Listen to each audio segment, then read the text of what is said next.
ला सकती। दर्द की शिद्दत से मेरी आंखों से आंसू बह रहे थे। मेरा बच्चा रोए जा रहा था।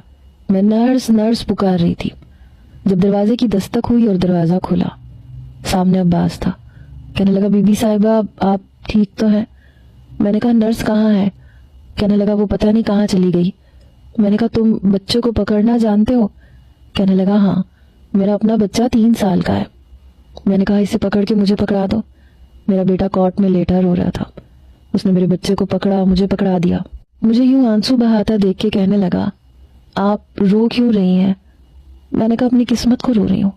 फीडर कैसे बनाते हैं मुझे ये तक नहीं पता था, वो भी अब्बास ने ही बना के दिया। बच्चा तो मेरा भी पहला ही था। कोई मेरे पास होता तो समझाता भी, लेकिन यहाँ कोई मेरा अपना नहीं था। अब्बास कहने लगा, छोटे साहब को मुझे दे दे। उसने मेरे बेटे को मेरे हाथ से पकड़ लिया। कहने लगा, मैं इसे फीडर पिला देता हूँ। मैंने कहा, तुम्हें आता है फीडर पिलाना? मेरी बात पे हंसने लगा।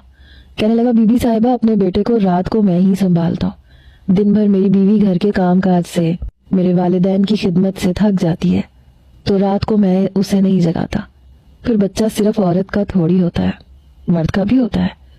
उसने पहले मेरे बेटे को फीडर पिलाया, फिर उसे कंधे के साथ लगा के उसकी कमर पे हाथ फेरने लगा। उसे सुला भी दिया।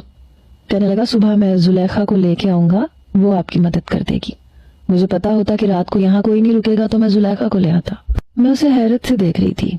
वो मेरा कुछ नहीं लगता था, बस एक मुलाजिम था, लेकिन उसमें इंसानियत बहुत थी और एक अरिशमान था जो मेरे शौहर के मर्तबे पे वाइज था, मगर उसके अंदर एहसास नाम की चीज तक नहीं थी। मेरी आंखों से आंसू बहे। कहने लगा, आपको क्या हुआ बीबी साहिबा? मैंने कहा, नर्स को बुला दो, मुझे बहुत दर्द हो रहा है।